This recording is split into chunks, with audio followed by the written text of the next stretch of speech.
Welcome to Get the Balance Right, a podcast for creative entrepreneurs looking to grow their business in a healthy, sustainable way. I'm your host, Heather Zeitzwolf, CPA and business advisor. Each week, you will learn actionable steps to streamline your processes, increase your profits, and make a bigger impact as a purpose-driven leader. Join me in conversations with CEOs and renegades in digital media, marketing, advertising, and design. Want to ignite your passion for business? Then let's get started. Hello and welcome to Get the Balance Right podcast. I am your host, Heather Zeitzwolf. On today's show, we are talking about pivots. Pivots! Oh no! Let's face it. Due to this pandemic, we are all suffering from pivot fatigue. The word pivot has been so overused in the last year. It's probably making you cringe just hearing me say the word pivot.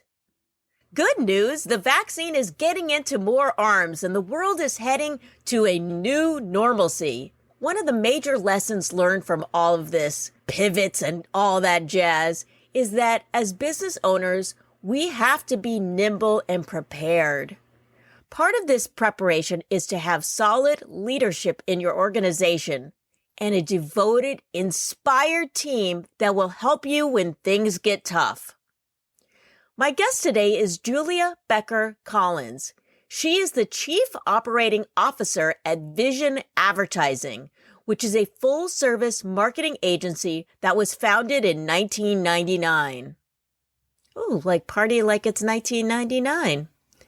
With Julia at the helm, over the course of the last year, this agency has survived the COVID pivot, all while Julia was discovering she had cancer and she dealt with the aftermath. On the show, you'll hear about how she was able to handle all of this so successfully. Personally, I think she's a superhero disguised as a human. Besides being able to beat cancer and lift massive weight, she is a dynamic leader and was able to keep her team engaged during all the turmoil. We've discussed leadership on this show before, but in this episode, we hear about it in action. After recording this episode, I was inspired to go to my bookshelf to dive deeper into the subject of leadership. 2 books caught my eye. How to Be a Great Boss, co-written by Gino Wickman, who wrote the groundbreaking business book Traction. The second book that popped out was Why Work Sucks and How to Fix It, written by Carly Resler and Jody Thompson. Although the books on the surface have different approaches on handling employees, they share the following key elements: hiring the right person for the right job, trusting your employees, clear goals and expectations, and accountability. There's a tool in How to Be a Great Boss where you can analyze your staff on how they demonstrate your company's core values. It's sort of a rating system, a plus and minus. Now, this is a trademark tool, so you'll have to buy the book for all the juicy details. But through their score, you can see if they are the right person for your organization and if they are the right fit for that particular job. In the book, they call it SEAT. This tool can help you determine if they're the right person, but they need to be in a different role or a different seat. The book also emphasizes having predictable meetings. These are meeting rhythms to keep everything on track. Now, I can tell you from experience that meetings with your staff on a regular basis really builds stability. This is even more important now when people are working from home and they don't see each other in the office. Now, you might be thinking, Heather, I hate meetings. If I have to go to one more meeting, ugh. You know what? That's probably because the meetings you attend are inefficient and a waste of time. We've all been to those. But if they're run correctly, then they can be the foundation for your staff to connect and collaborate. With a distributed workforce, these meetings are even more important. Another key element in the book is, as a boss, your expectations must be clear and driven in 4 key areas. roles, core values, goals, which they call rocks, and measurables. This method allows you to easily sift out the wrong fit employees because the ones who can't live up to the expectations generally quit. If you've read Traction, then this is a good companion piece to dive deeper into the subject. If you run an agency, you probably run your firm with an emphasis on at least some of the measurables listed in this book, especially the ones around time, such as billable hours, utilization, and overtime hours. But what if I told you that tracking time is totally bonkers and attending meetings should be optional? What if your employees were allowed to come in at noon, check their email, and then catch an afternoon movie? This sounds sort of nuts, right? Like something out of Office Space. But what if I told you this could be for reals? What if your employees were free to do whatever they want, whenever they want, as long as they got their work done? In the shockingly titled Why Work Sucks and How to Fix It, the use of time tied to performance is the antithesis of their method, known as ROWE, which is an acronym for Results Only Work Environment. As someone who has come to despise tracking my own time, this totally appeals to me. But being an accountant who uses time to calculate labor, efficiencies, and pricing, this kind of borders on chaos. At least in my gut, it makes me feel kind of queasy thinking about it.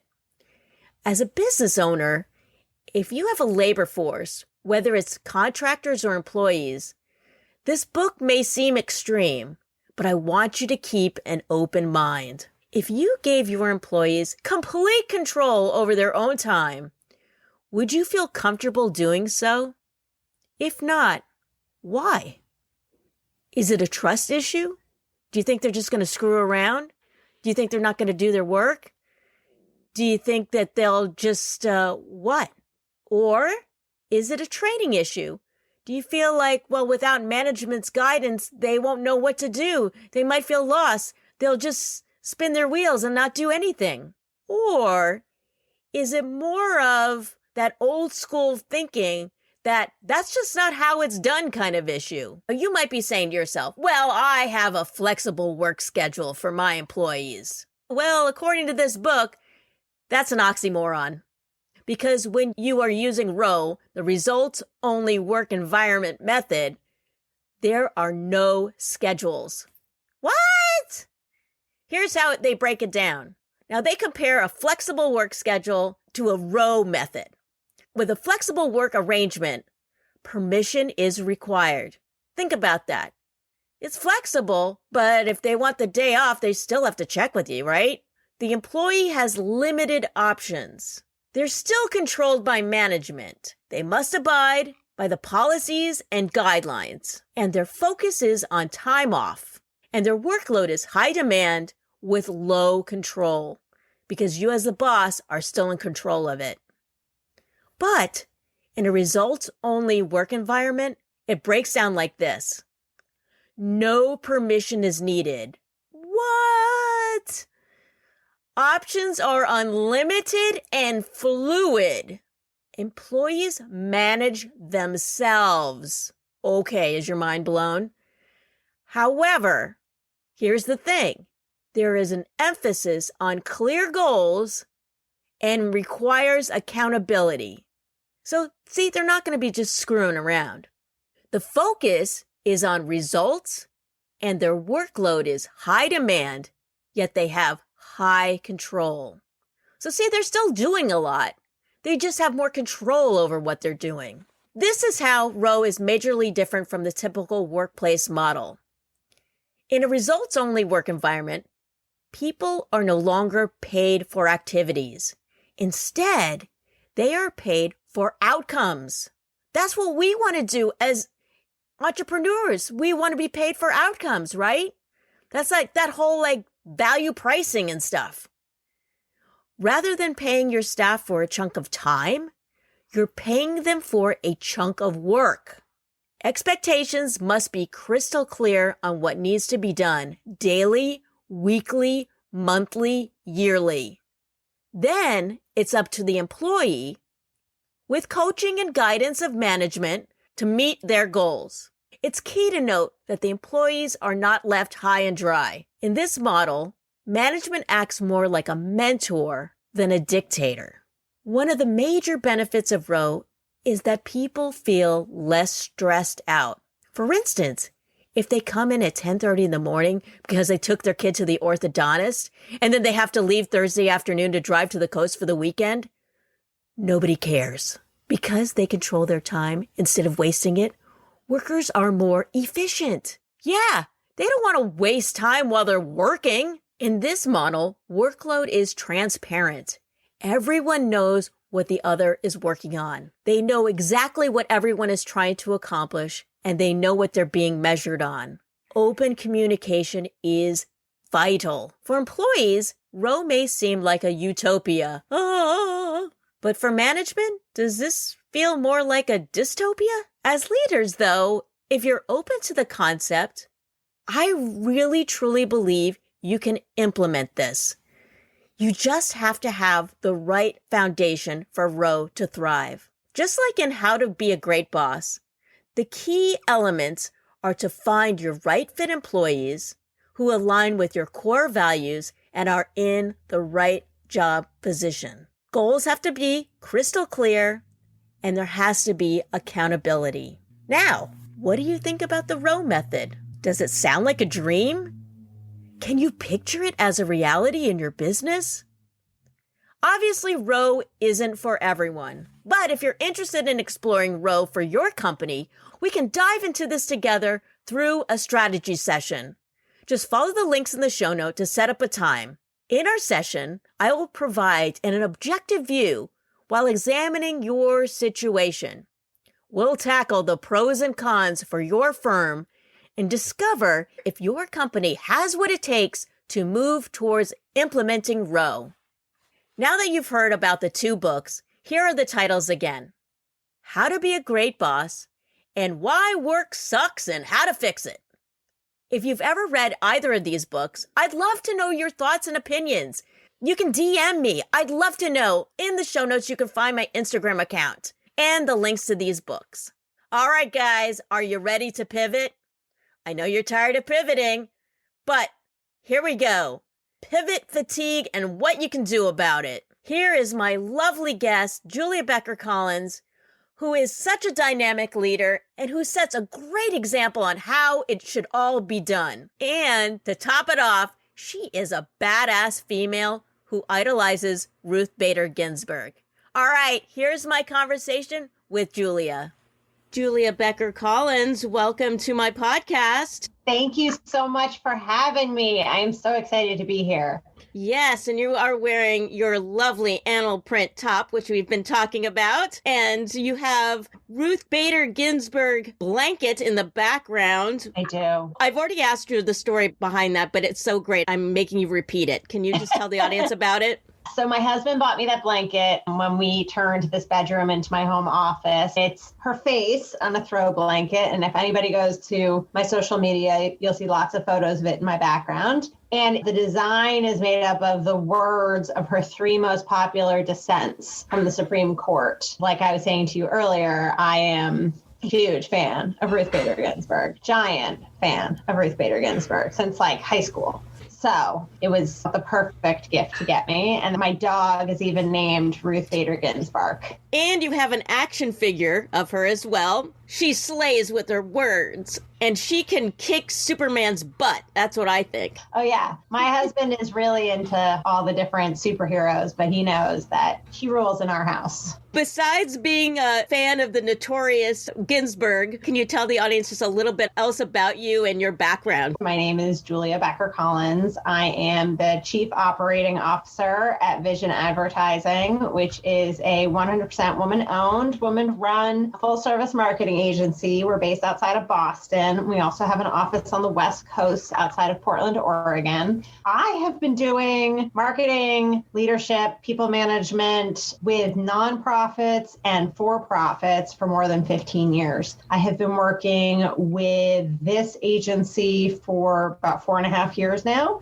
And I came on board as vice president of marketing and operations with the trajectory to take over as chief operating officer, which I did about 2.5 years ago. Our CEO retired 2.5 years ago. She founded the company. She did an amazing job. Anybody who has done anything for 18 years, you're going to want to take a break. She specifically recruited me for the position to take over. I have an amazing team of people that work for me. Not only do we do great work for our clients, but I have a real belief in leading a very specific way, transparent communication with your staff and your clients, and just being really authentically yourself when you lead a company and being authentically yourself in terms of who you are in your career. And I try to transmit that to my staff and have them have the most enjoyable experience possible because you spend so much time at work. In addition to what I do professionally, I'm also an endurance athlete. I run ultra marathons. I'm training right now for a 50-mile race this summer. I also weightlift, do cross training and CrossFit. I'm trying to do a 300-pound deadlift. That's my new thing. And we have the pandemic puppy, Ruth Bader Ginsburg, and we have 2 rescue cats, Leslie Nope and Ron Swanson. And we live a quiet suburban life.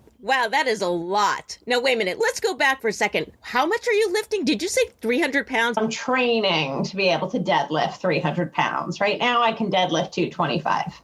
Whoa. Oh, wow. Okay. So deadlift, does that just mean like you bend over and you pick it up and put it above your head? Not above your head. So it's straight arms picking it up off the ground. When you see those like really muscly guys pick up huge weights off the ground and just stand up, that's a deadlift. Yeah. Now, do you drop it or do you gently put it back down? It depends on how heavy it is and how tired you are. I've done both. Wow, you're a powerful woman, not only in business, but with dead weight as well. Wow. This last year with COVID and all the things that happened, the things happening politically, things happening in the environment, all these things, it has been the year of the pivot. And I know we are all so sick of that word pivot. Ugh. Yeah. We are all having pivot fatigue from this pivot. Exactly. And it just keeps going. Things are changing, but we're still going to have to adapt and survive. And certainly over the course of this past week, with all the weather that's going on in various parts of the country, obviously global warming is going to have a major impact and people are going to continuously have to pivot. You have had to pivot quite a bit last year as well.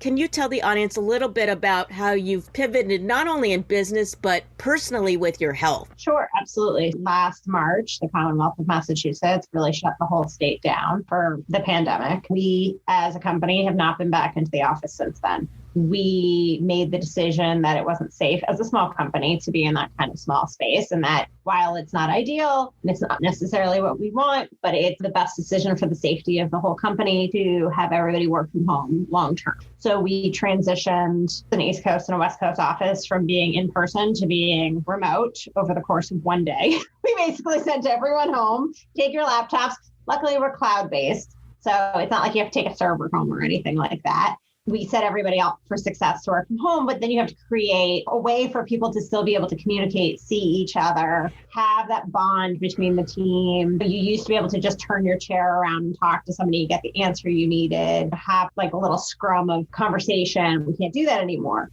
We also used to host workshops in our conference room. It was a real lead generator for us for sales. I would do public speaking at conferences, et cetera. It's another lead generator for us. Obviously, all of that stuff. So how do you pivot the lead generation, your sales, the needs of your staff, making sure you're meeting the needs of your clients? Just under half of our clients were in restaurants. They were really having the hardest time, whereas just over half of our clients are in professional services. They have a completely different set of needs. That's lawyers and accountants and hazardous waste removal and just a whole other set of needs. How do you take a staff that has really been upended in terms of their day-to-day, set them up for success, make sure they feel heard and supported and have what they need, and then make sure that they can support their clients and do what they need to do. And it definitely took some creative problem solving. I don't have a magic bullet for that. I think it really helps to start from a place of we had really great structures in place beforehand, and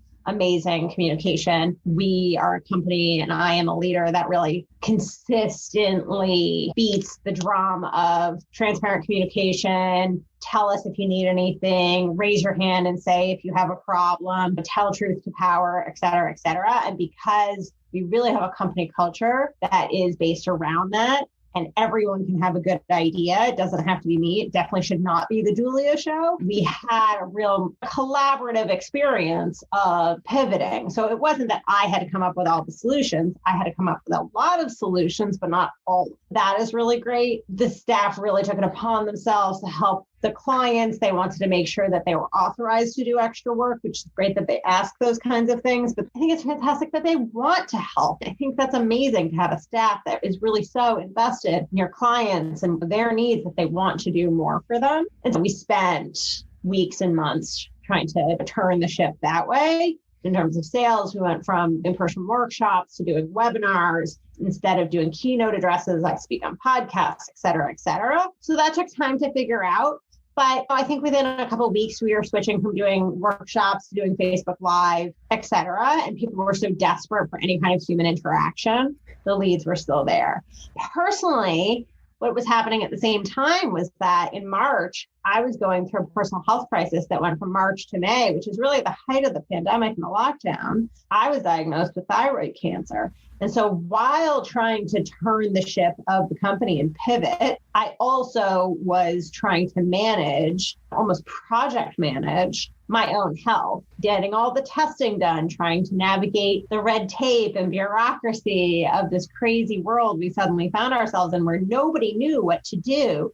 And really, the whole state was shut down and I couldn't get the testing done. And then I get the diagnosis, and then I need to schedule my surgery and radiation, et cetera. But then also I need to hand over complete leadership of the company to other people for a period of time because I cannot lead a company while I go through the immediate treatment.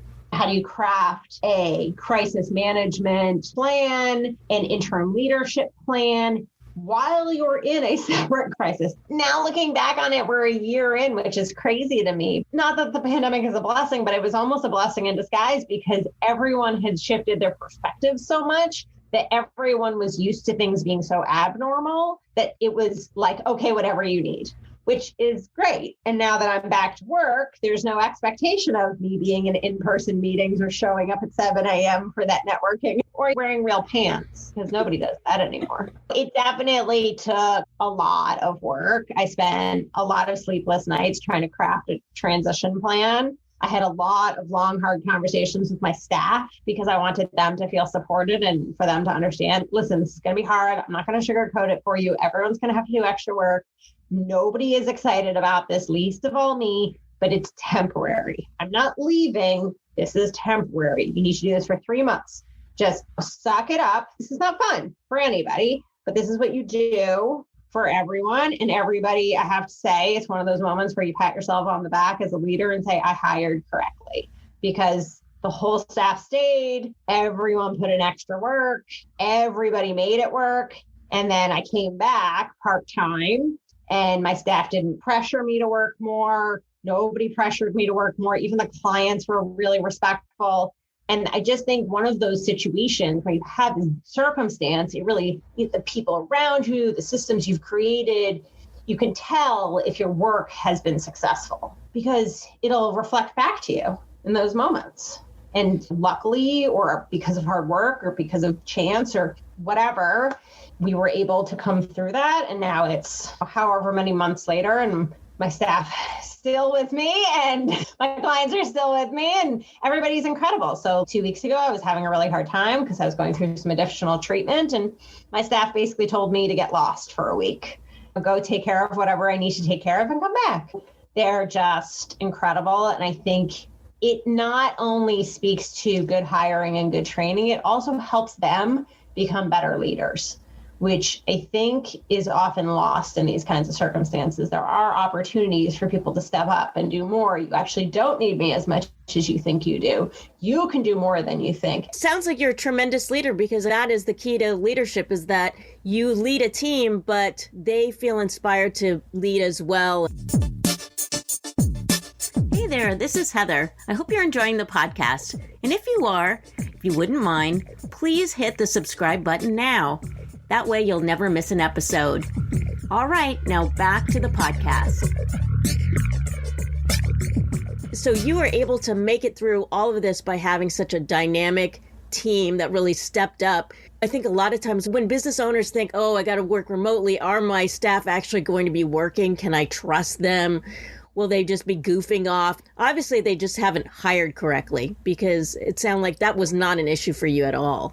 I really think that there's this idea now that huge companies are coming out with these thought pieces saying, we're not sure if people could be trusted to be working from home, or maybe we can trust them to work from home, but maybe they need to have a dress code, or we need to have these mandatory meetings at certain times. I've seen all kinds. There was a piece in Forbes. I saw something on LinkedIn. Salesforce put out something. And I'm just sitting here and I talk to my staff about this and I go, am I on another planet that I don't understand how this is crazy? And they're like, no, we think this is crazy. You hire correctly, you hire adults, you set high expectations, you make sure they have what they need, you support them, you motivate them correctly. Everyone has a different motivator. You create the right systems for them, you help them help each other and help the whole system. And then the work gets done.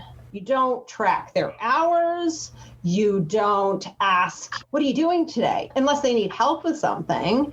You don't criticize what they're wearing unless you wake up and it's bedhead in the staff meeting. Like, it's hiring correctly and it's giving the tools to the leaders so that they can be the best managers possible. I think there's this crazy idea out there that when you promote somebody into a position where they are suddenly managing somebody else, that they'll have this innate ability to be a manager. And there's a real difference between manager and leader. And you can be both. And you could be great at both, or you could be bad at both, or you could be good at one. People that are good at a certain job are not necessarily good at people management, and it's its own skill and it's not taught. With your business, you've been able to keep your team as a team and be engaged. But one of the big issues with COVID has been that people feel so remote. They're working from home. They're not in the office like you were talking about before. You could kind of swivel your chair around and be like, hey, talk to somebody. But now you can't do that. How are you keeping your team engaged? Is there a certain kind of software that you're using? I know people are doing different chats and things like that, but it's difficult to keep engaged. It is. So we tried a couple different things. We tried more group video chats. We tried more group hangouts, whatever. The things that I have found to be more successful is in the before times. If I had a one-on-one meeting with a staff member, sometimes it would end up being on the phone because I'd be on the road and I'd be between meetings, etc.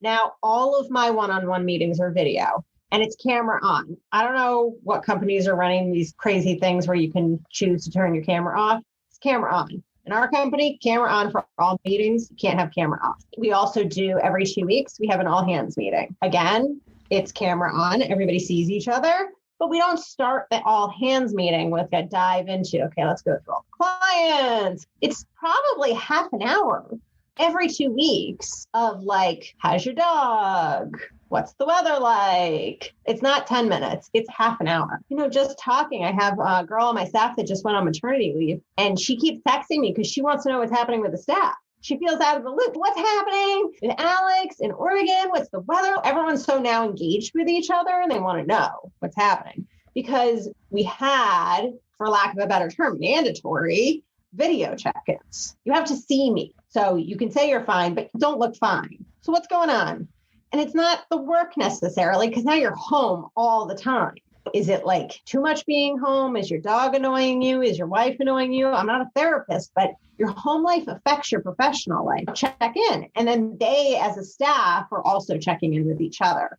And that's something that happened organically. I didn't tell them to do that. That's something they do. It's not like we sat down and said every third Thursday is a happy hour, show up with a drink, and it's required by Zoom. If I go through one more Zoom happy hour, I'm going to lose my mind. It's more that you don't say, I'm tired this morning, so I'm going to switch to a phone call. No, it's always video. I could look crazy and still have my hoodie on because I haven't gotten dressed yet, but it's always video. It's always a life check-in before a work check-in. And it's always making sure that people are doing okay.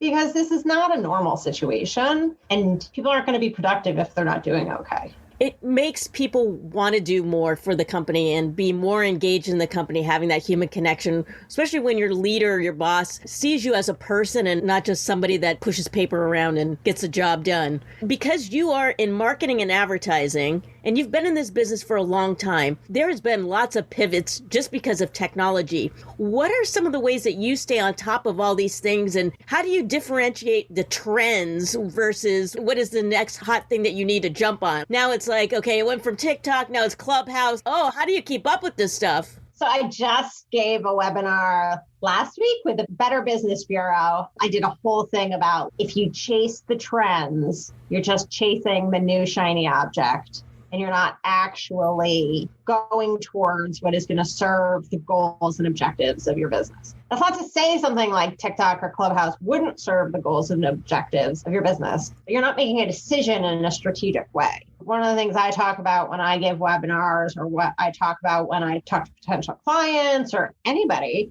is you need to start from the place of, why are you doing this? Why are we talking? Why are you taking valuable time out of your day to have this conversation with me? What triggered you to reach out? What triggered you to sit in this webinar? What isn't working? Okay, and then go backwards further. Is the foundation okay? Do I have the capacity for more business if the marketing works, et cetera, et cetera, et cetera? Okay, great. So then who am I selling to? Where do they make buying decisions? What platforms are they on?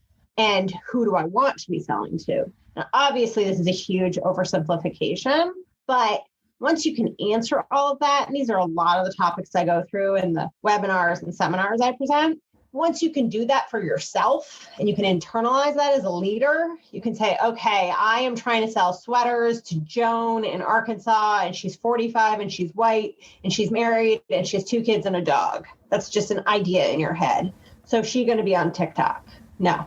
She's not going to be on TikTok, so I'm not chasing after that. But she might be on Clubhouse. Okay, let me think about this for a second. How would I sell to her on Clubhouse? Is that a valuable use of my time? So when you know who you're selling to and where they make buying decisions, you can determine if the new trend, the new hot thing is going to work for you. So rather than just chasing the shiny object or doing spaghetti marketing, as I like to call it, throwing things at the wall and seeing what sticks, which is a huge waste of your time and your money. And time is the most valuable resource you have. You can never get it back. You can earn your money back. You can never earn your time back. Rather than chasing things, this allows you to make strategic decisions based on your goals, your budget, and the whole objective of your business, rather than what somebody told you to do. I like that, because I always feel pressured whenever there's something new out. What other pivots do you think are coming in the future? Like I was mentioning before, we have environmental things that are happening, but as far as getting strategic about what might be next, do you have any recommendations for people either in marketing or advertising or just in business in general? I think that we as business leaders need to start thinking long and short term about what the next stage of your business is going to be based on the pandemic. You don't know when it's going to end. You don't know. Is there another phase? Is there a partial reopening? It depends on what state you're in. In Massachusetts, we're not open at all here, but other states they are. And I have no judgment about that. It's just the reality of doing business. So if you do business across the country, how do you do business based on the state of the pandemic? If you're not thinking about that, then you're missing an opportunity. And you should be thinking about different changes you need to be making based on different possible situations that could be coming based on the pandemic. And it doesn't matter what industry you're in, it's going to affect you, as we have seen. So if you're a restaurant, what if it's a partial opening and then it goes backwards? Okay, did the decisions you made before work, or would you do something different this time? What if it's just everyone's open for business? Let's all party in Hawaii or whatever, which sounds amazing to me. But then what decision do you make as a business? Do you start running drink specials? Do you do like a new happy hour? What is the next thing you do? Because if you don't have it in the chamber now, it's going to take you too long later. And that's happening in the next year or two. And when I say that specifically, maybe things are open for business this year, but it's not going to be 100% because I already know things are canceled this year. So we're not going to be back to whatever normal is, maybe till next year. So you should have a 2021 plan. I would break it down based on quarters and different situations. And then I would have a 2022 and a 2023 plan, because the more prep you do, the more ready you'll be for a changing situation. And then you won't have as much pivot fatigue because you're not going to have to consistently be thinking on your feet. Oh, we've seen this before. Oh, we prepared for this. I know exactly what I want to do. I already talked to my vendor, etc. That's just looking at the changing landscape of business and economics in the country and internationally. I think one of the best things that companies could be doing right now, and this is just business operations and management, is if you don't have SOP, standard operating procedure for crisis management and communication, whether you are a one-person company or a 300-person or a 300 million person company, you should have one. Because what if this happens or something like this happens again? Oops, sorry. What do you do? Right? What do you do if something else happens? Will you be prepared for what you need to do with your servers or how email works or what communication you're allowed to do? Do you have a crisis management plan? It doesn't have to be a 15-page document. It could be a 1-paragraph, 4-bullet point thing, but don't say you didn't go through it before, right? We have a webinar that's all about transparent communication during a crisis. We previously did one that was hands down one of the most popular webinars we've ever done. And you could say that has nothing to do with marketing, or you could say it has everything to do with marketing. But I will tell you that how you communicate to the public about a crisis or during a crisis will 100% impact your business through sales and marketing. I would definitely invest in crafting that plan. When is this webinar? This sounds really great. I love that you're asking that. If you go to our Facebook page, we're Vision Advertising on Facebook, and you go to the event tab, it'll have all of our webinars. We do at least one per month, and it's totally free. Oh, really? So is that part of the Vision University that's on the website? It is another one of the free resources that we offer. It is a business boot camp. So we are offering those for the next few months. They're 1 hour, quick and dirty, intensive Facebook Live seminars that I put on with some Q&A at the end if there's time, but it's all on Facebook Live. It's just me talking to you. There's no slide deck. There's no annoying presentation. It's me going through a lot of the things we've seen, and people can ask questions in the comments, and I try to do a decent amount of engagement. That is really awesome. If people want to get a hold of you, we're going to have information in the show notes, but where is the best place? Where do you hang out? You can find me personally on Instagram. I am at Julia Rifka. That's Julia, R as in Rachel, I, V as in Victor, K-A. You can find Vision Advertising on Instagram at Vision Advertising Rocks, because we do. We also list all of our upcoming webinars and professional development seminars on our Instagram page and in our story. We're also on Facebook. Like I said, I really encourage everyone to visit our Facebook page because it has a full listing of all of our free and low-cost webinars, and also links to a variety of blogs and white papers that are all free and available to the public.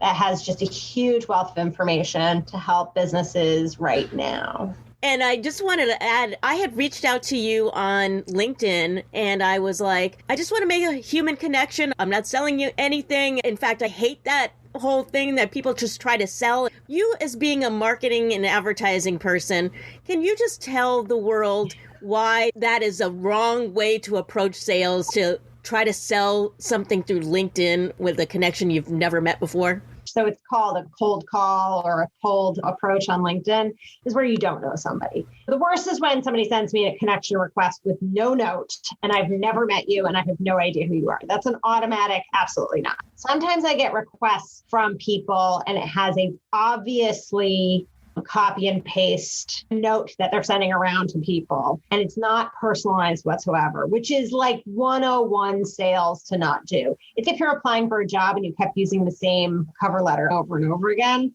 Nobody's interested in that. They want to see that you took the time to look at who they are.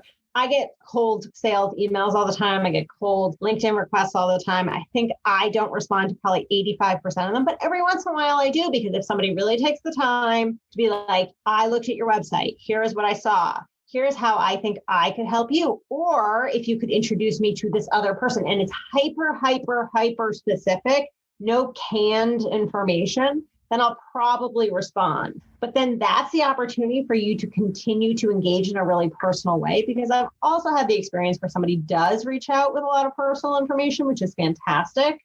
But then I get the canned response after that. You're either invested in a really personal conversation, which is how I have found the best success in selling, and I have found the best success in buying, because people buy from people, don't buy from companies. Please don't tell me about the features and benefits of your product. I'm not interested. How can you help solve my problem? Every day I get somebody on LinkedIn that's just trying to sell me something, and I'm like, you don't even know who I am. It just feels so icky and gross. I think it's also, unfortunately, how salespeople are being trained or not trained. Hit so many marks per day, you have to send out so many emails, you have to whatever. It's a very old way of doing things. Yeah, exactly. Stop doing that, people, whoever's doing that out there. Julia, this has been so great. Thank you so much for taking time to spend with us and tell us all about your pivots and all of the great things that you've been doing at your company. We'll check out all these wonderful webinars. Thank you so much. Thank you for having me. This was fantastic. I really loved our chat. Hey, this is Heather. Thanks so much for listening to the podcast. If you found value in the show, I'd really appreciate it if you gave me a rating on iTunes, or just simply tell a friend about it. And if you're interested in learning more about my profit advising and coaching, please set up a discovery call by using the link in the show notes. All right, thanks so much and see you next time.